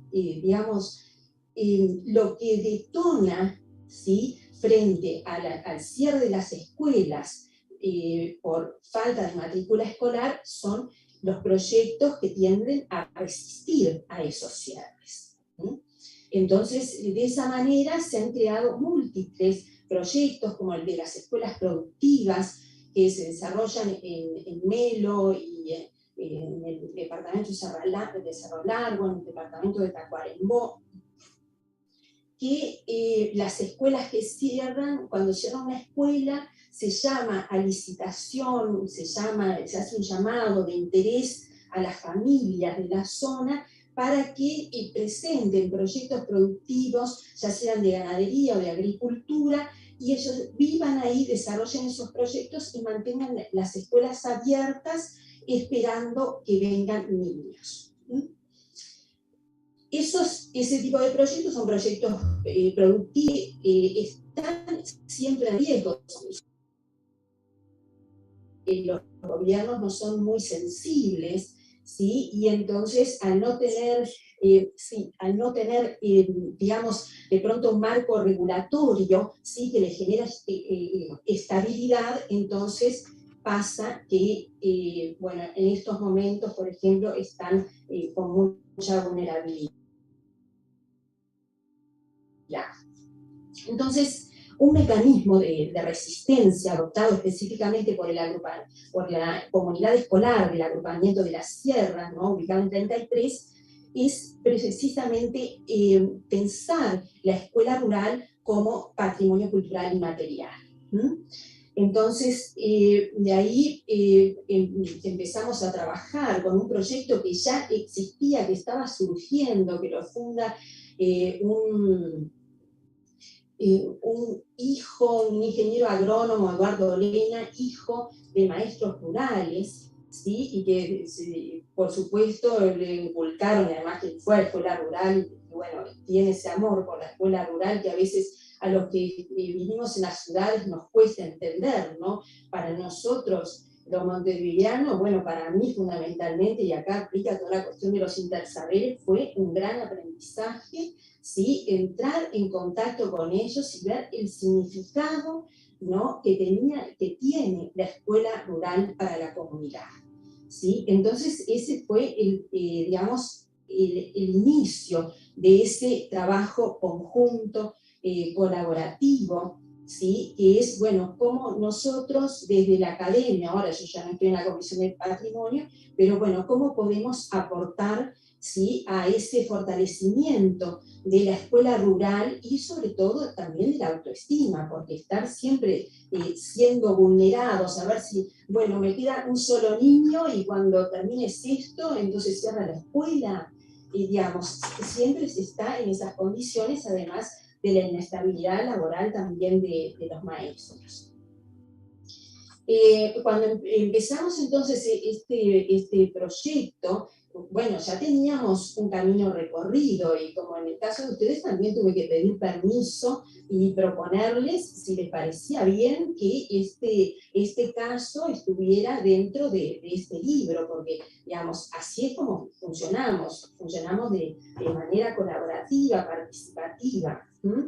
Y bueno, y también las presentaciones que hemos hecho, las primeras presentaciones fue al agrupamiento escolar de la Sierra, ¿no? Mostrarles lo que habíamos hecho en este capítulo. Bueno, por supuesto, de las maestras y las personas involucradas lo leyeron antes de publicarlo, ¿sí? Pero esas cosas que estoy diciendo que parecen tan naturales, en realidad no son tan naturales, porque cuesta desde la academia, ¿sí?, reconocer la colaboración de otros, ¿sí?, que no están dentro de la academia. Y cuesta también reconocer esos otros saberes. Entonces, digamos que en ese sentido para nosotros ha sido muy importante trabajar con ellos e ir también, digamos, dentro de ese proceso, porque lo que presentamos acá ya no es el estadio de cuando se hizo ese inventario, ¿no?, sino fue también lo que pasó durante la pandemia. Y una de las cosas bueno, sobre las que dialogamos, ¿sí?, fue la cuestión de la inclusión educativa. Bueno, lo primero que yo le pregunté a las maestras, que todo el tiempo estábamos comunicándonos por WhatsApp, bueno, ¿cómo está la cuestión de la brecha educativa?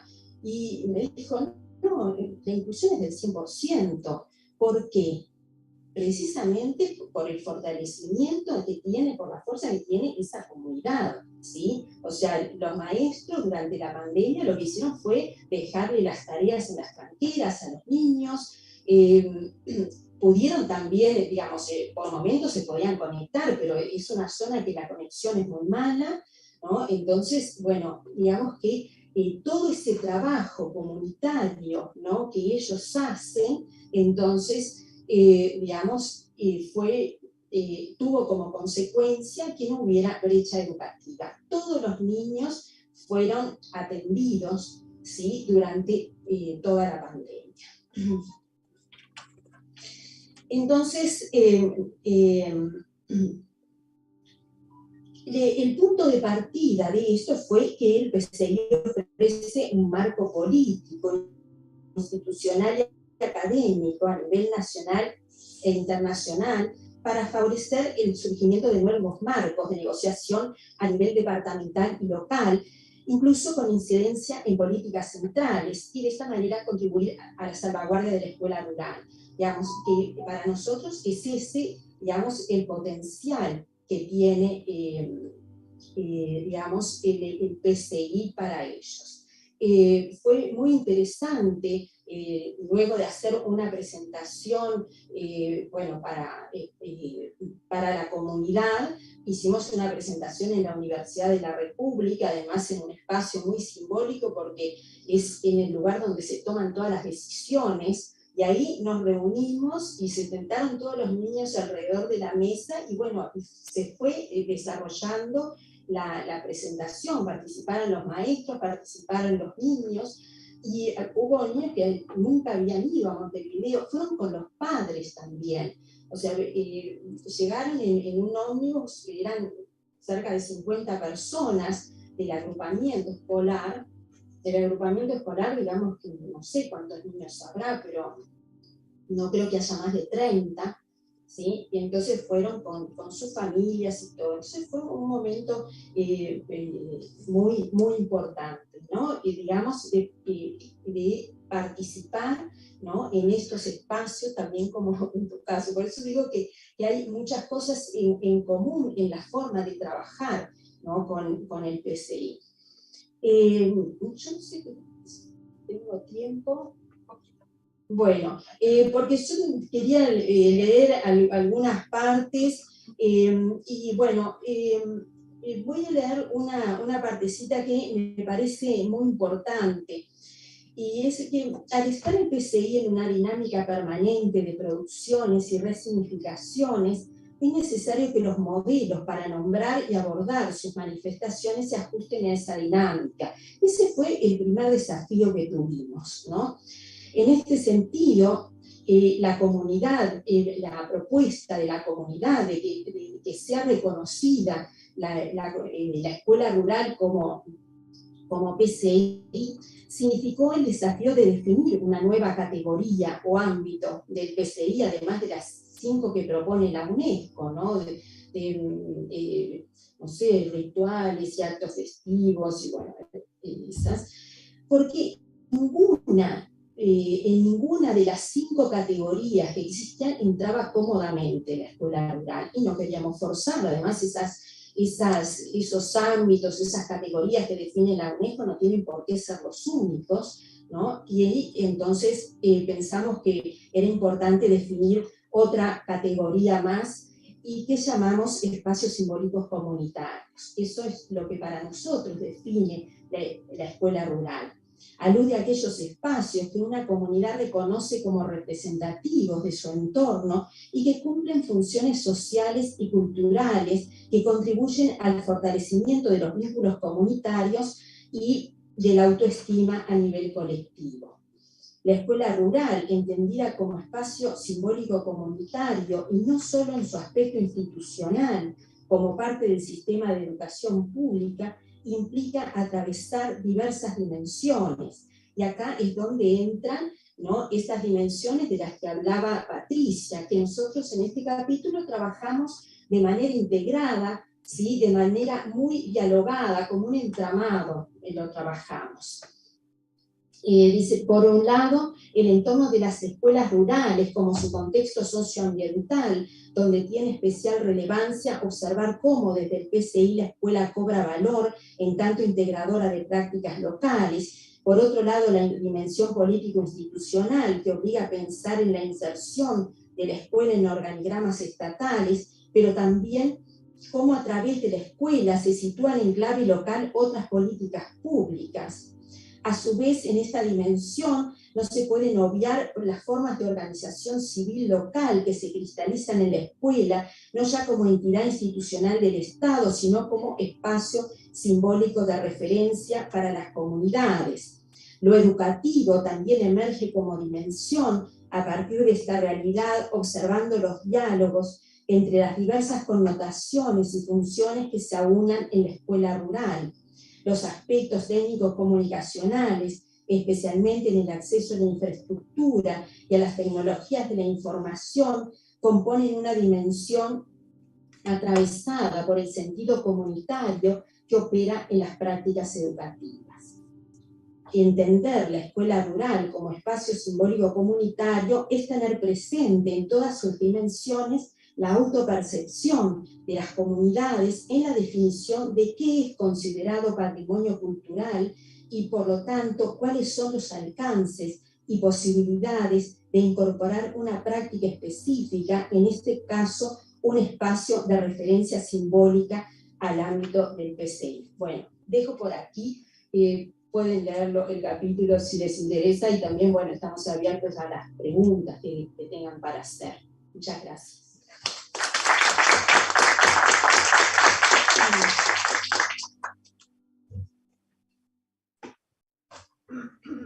Gracias. Gracias, Olga. Bueno, le vamos a dar entonces la palabra al último expositor, que es David Gómez Manrique, antropólogo social y doctor en Ciencias Humanas y Sociales de la Universidad Nacional de Colombia. Su trabajo profesional se ha orientado hacia el análisis e implementación de las políticas públicas en el marco del multiculturalismo estatal. Ha estado vinculado al campo del patrimonio cultural inmaterial desde hace más de una década. Durante 2019 y 2020, David se desempeñó como coordinador técnico del Centro Regional para la Salvaguardia del Patrimonio Cultural Inmaterial de América Latina y el Caribe, el CREPIAL, que es uno de los auspiciantes de esta publicación que se ha mencionado. El CREPIAL es un centro de categoría 2 bajo los auspicios de UNESCO, y actualmente David continúa como consultor en los temas vinculados al Instituto Distrital del Patrimonio Cultural de Bogotá. Le damos la palabra a David y disculpas con todos por también varios inconvenientes que tuvimos durante todo el transcurso. David va a cerrar las exposiciones y lo escuchamos. Buenas tardes, Mónica, buenas tardes a todos y todas, muchas gracias. Voy a tratar de ser lo más conciso posible. La idea central que quisiera dejar como para la mesa en estos minuticos es la importancia de medir el patrimonio y cómo el modelo que se está planteando puede, digamos, significa un avance importante en la complejización del debate y en la medición, más allá de las cifras o de los datos aislados. Entonces, bueno, inicialmente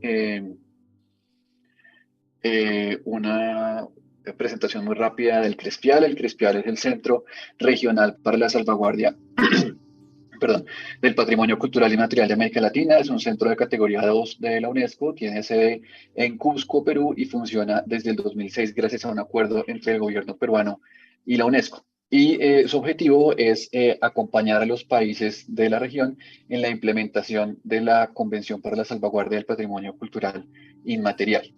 Actualmente está conformado por 18 países, es prácticamente toda la región, desde América Central a Sudamérica. Los valores fundamentales, no me voy a detener mucho en esto. Entonces, ¿por qué es importante medir los procesos, impactos y aportes del patrimonio cultural inmaterial? Pues básicamente porque es un compromiso asumido por los países al suscribir la Convención del 2003. Es decir, textualmente la Convención lo que dice es que los países deben adoptar las medidas necesarias para garantizar la salvaguardia del patrimonio cultural y material presente en su territorio y deben presentar reportes periódicos de la implementación de la Convención. Que ese es un nivel muy claro y es dar cuentas de cómo se está implementando la Convención, de cómo se está salvaguardando el patrimonio y tiene, digamos, hay unos procedimientos ya muy establecidos, de hecho cambiaron hace poco, también están en el mismo sentido del modelo analítico que se está discutiendo acá. Ese procedimiento también busca complejizar el proceso y incluir diferentes dimensiones, pero ya es un procedimiento establecido y digamos que hacia el nivel internacional pues es muy claro, o sea, los estados dando cuenta hacia la Secretaría de la Convención de cómo se está implementando la Convención. Ahora, por otro lado, hacia adentro, hacia el nivel nacional, hay una cosa fundamental en el ejercicio mismo de gobierno y es que casi que con natural al ejercicio de gobernar se requiere medir y cuantificar. ¿Sí? Los estados tienen que tener muy claro qué están haciendo, cómo lo están haciendo, cuánto están invirtiendo y qué se está obteniendo con la acción y con el ejercicio de gobernar y administrar. Son dos elementos, dos procesos que tienen que ir de la mano. Este proceso en particular, en el caso de la cultura y en el caso particular del patrimonio vivo, ha sido digamos, tiene niveles muy desiguales en la región. Por un lado, pues por la enorme diversidad cultural de la región, pero también por la diversidad en las instituciones culturales de la región. Mientras hay unos países que tienen instituciones muy sólidas, muy concretas, ministerios, direcciones, departamentos de patrimonio, digamos, con una trayectoria ya reconocida, hay otros que apenas están construyendo esos escenarios. Lo que sí resalta, lo que llama mucho la atención es el lugar que históricamente la cultura ha ocupado y el patrimonio han ocupado en esos escenarios, digamos, en el esquema de los estados y los gobiernos, y es que generalmente han sido concebidos como periféricos. ¿Esto qué significa? Significa presupuestos más reducidos, significa capacidades políticas más reducidas, las capacidades de gestión más reducidas, es decir, hay una necesidad muy grande de visibilizar qué es lo que hace el patrimonio cultural inmaterial, de visibilizar qué es a qué puede aportar la salvaguardia del patrimonio vivo, justamente para hacer visible el sector cultura a nivel nacional y para permitir poner al patrimonio en lo que alguno de los expositores mencionaba antes, es el lugar privilegiado que puede conectar diferentes dimensiones de la vida cotidiana. Y es que cuando hablamos de patrimonio, como lo han resumido varias de las intervenciones anteriores, hablamos de salud, hablamos de educación, hablamos de cambio climático, hablamos de ordenamiento territorial, hablamos de conservación, es decir, hablamos de muchas cosas al tiempo a las cuales es posible llegar a través de las tradiciones, los saberes, los sistemas de conocimiento que estamos llamando patrimonio vivo. Entonces, hay un vacío muy grande ahí en cómo medir eso y cómo medir esos impactos y esas posibilidades. Y nos lleva a la pregunta central, y es cómo medimos algo que por definición estamos calificando de intangible. La respuesta más común a esta pregunta, y que no es algo exclusivo del tema del patrimonio vivo ni exclusivo del tema de la cultura, es responderla con una cifra. Es decir, muchas mediciones de cómo acciona el Estado, del funcionamiento del Estado, se centran en cifras y en cifras de inversión, es decir, en cuánto dinero se gasta en. Y esto, pues digamos, no es gratuito, digamos, hay toda una historia detrás de esto, pero un elemento bien interesante cuando se piensa en las cifras es que las cifras tienen lo que algunos autores han llamado un poder mágico, y es que crean la ilusión de concretar, o sea, de hacer visible elementos que son muy diversos, elementos que son a veces intangibles o inmateriales. Le dan una materialidad, o sea, lo vuelven algo contante y sonante. Y el problema, el lado oscuro de alguna manera de estas cifras, o sea, si bien las cifras nos permiten darle una materialidad y nos permiten tener una medida concreta, el problema es que la cifra, el dato, en el caso particular del patrimonio vivo, termina reduciendo la complejidad del patrimonio, termina ocultando las potencialidades transformadoras, termina simplificando de manera exagerada procesos que son muy complejos y que su riqueza está justamente en su complejidad. Hay algunos autores, por ejemplo, que abordan el tema planteando que hay unas brechas entre las buenas intenciones de la norma, las buenas intenciones de la legislación y la realidad diferente de las comunidades, o en este caso la realidad diferente de la salvaguardia. Y que en esta brecha entre lo bueno que se quiere hacer, pero lo que no siempre se logra hacer, debería buscarse debería ponerse el foco, debería ponerse la atención en esa brecha entre esos dos elementos. Esa pregunta nos lleva generalmente a pensarnos o a preguntarnos en qué se logró o qué no se logró. Es decir, esta buena intención se logró concretar o no se logró concretar. Lo que quisiera resaltar frente al modelo que se plantea es que nos permite complejizar esa pregunta y pasar del qué se logró o qué no se logró a poner el enfoque en cómo se logró o cómo se planteó el proceso. Y creo que ahí es donde el aporte del modelo permite complejizar la medición. Ya se han dicho muchas cosas frente a las ventajas de pensarse el patrimonio desde un modelo que involucre muchas más dimensiones. Yo quisiera solamente resaltar 3 elementos. Uno, que me parece fundamental, es la definición que se plantea del patrimonio y de la salvaguardia como procesos y como procesos complejos. Vemos que eso de entrada nos pone en una discusión diferente. Nos permite entender la diversidad de actores, la diversidad de relaciones, nos permite contextualizar las mismas prácticas culturales y en esa medida dar cuenta de una manera mucho más rica de todos los detalles que implica la salvaguardia y que implica, digamos, a los cuales se puede acceder a través del patrimonio cultural inmaterial. Nos pone en escalas diferentes, nos permite abordar escalas que conectan escenarios no solamente a nivel nacional, sino regional, local e incluso translocal, como se planteaba en alguna intervención anterior. Por otro lado, pensarlo como integral, abordarlo desde la integralidad y no desde la jerarquización, a pensarlo, es decir, pensarse en dimensiones diferentes y no en niveles diferentes, también implica un cambio de paradigma, básicamente. Y es que eso nos permitiría también combinar enfoques disciplinarios diferentes, pero además combinar ámbitos de implementación y ámbitos de salvaguardia complementarios. Y sobre todo, este abordaje desde la integralidad nos lleva a tomar una posición mucho más consistente con la noción del patrimonio como articulador de la vida comunitaria. O sea, si se piensa el patrimonio como un referente en la construcción, en las construcciones identitarias de las comunidades, es necesario abordarlo desde la riqueza de esas construcciones y desde la riqueza de esta diversidad. Otro elemento fundamental es la posibilidad, o sea, al verlo integralmente, a verlo en diferentes dimensiones que se están interactuando todo el tiempo, nos permite llevar a la práctica algo que también desde la UNESCO ha sido un llamado constante, de hecho desde el origen mismo de la convención, y es articular las diferentes dimensiones del patrimonio, articular las diferentes convenciones. Y finalmente, un elemento a resaltar es la visibilización de los diferentes actores y de sus diferentes aportes. Es decir, el modelo permite acercarse al patrimonio como un proceso en el cual tienen lugar no solamente los gobiernos, sino además las ciudadanías, los espacios para la ciudadanía.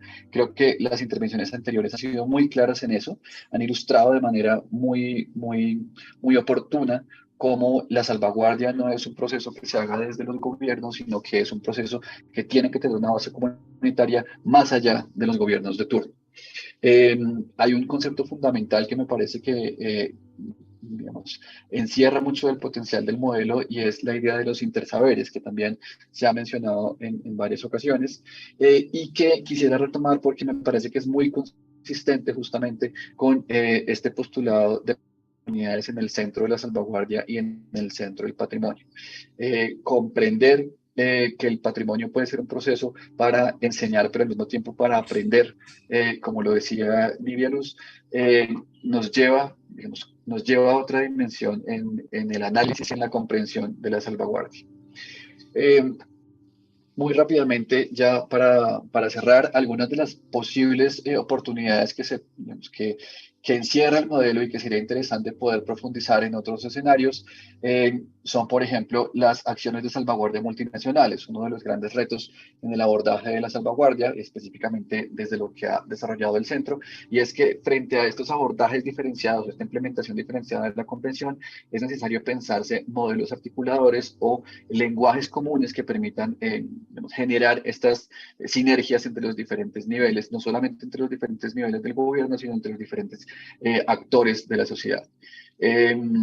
El modelo también facilitaría mucho aportar a la gestión del patrimonio cultural inmaterial, nuevamente no únicamente hacia los gobiernos, sino como una herramienta al servicio de la sociedad civil para empoderar a la misma sociedad frente a cómo desarrollar procesos de salvaguardia y cómo entender y visibilizar las potencialidades del patrimonio vivo. Un tercer elemento que ya mencioné es la posibilidad, a partir de verlo en diferentes dimensiones interconectadas, de conectar lo que la UNESCO de alguna manera diferenció en algún momento en convenciones diferentes, es decir, no separar la materialidad de la inmaterialidad ni el patrimonio natural del patrimonio cultural, sino justamente centrarse en esos puntos de articulación y a partir de ahí poder desarrollar acciones conjuntas que permitan abordar esa riqueza y esa diversidad. Y finalmente, el modelo tiene una potencialidad muy interesante que permite favorecer articulaciones entre diferentes sectores, es decir, hablar desde cultura con salud, por ejemplo, hablar desde cultura con educación, como los dos ejemplos anteriores, pero también entre diferentes instituciones. En la medida en la que hace visible la necesidad de generar acciones conjuntas y de generar abordajes mucho más complejos y mucho más articulados. Es decir, nos hace notar los puntos de encuentro y los puntos de desencuentro y en esa medida afinar mucho mejor esos escenarios de interacción. Yo creo que dejaría hasta ahí por el tiempo. Muchísimas gracias a todos y todas.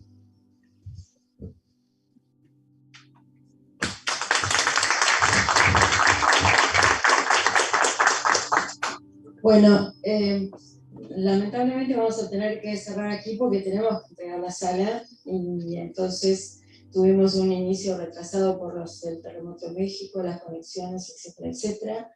Le queremos agradecer a Severino y a Nivia que vinieron desde Brasil y por lo menos nos han venido a visitar, aunque sea un ratito.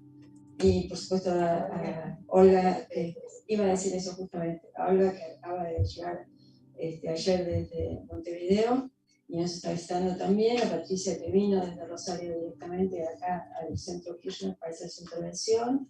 Y yo le quiero agradecer muy especialmente a todo el equipo del Ministerio, mejor dicho, de la Dirección de Cooperación Internacional del Ministerio de Cultura, a Luz Domínguez, que no la veo por ahí, que fue prácticamente quien estuvo cerca nuestro todo el tiempo, a Luciana y a Marcos que están ahí con la transmisión, Maxi y Cintia, que estuvieron ayudándonos todos estos días. Corrimos muchísimo, hicimos todos un esfuerzo enorme y estamos muy agradecidos por supuesto por el trabajo en conjunto. Y yo quiero agradecerle muy especialísimamente a Ignacio Moreno Nava y a toda la gente de la Universidad de la Ciénega,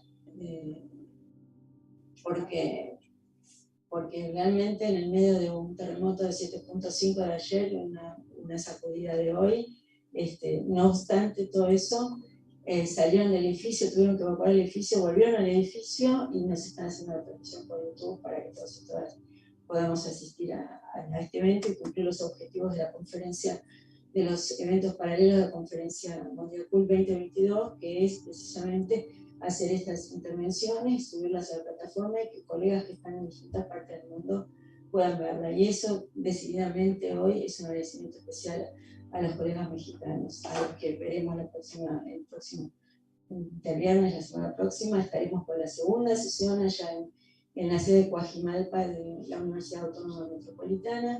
Y bueno, por supuesto, agradecerles a quienes están aquí, a quienes nos vieron por YouTube y a todo el equipo del Centro Cultural Kirchner por la posibilidad de hacer este evento hoy con las idas y venidas. Bueno, la realidad es así, cambiante, y estamos todos por lo menos contentos de haber logrado el objetivo. Gracias Úrsula Rucker, nuestra directora de la carrera de Gestión Cultural, que llegó, le costaba entrar pero pudo. Gracias a Cintia que la fue a buscar. Gracias a Leticia Marrone, la coordinadora de Cooperación Internacional de la Universidad Nacional de Avellaneda, y gracias a todos ustedes por estar aquí. Así que un aplauso para los expositores. Y a Mónica, que trabajó muchísimo para que esto saliera adelante también.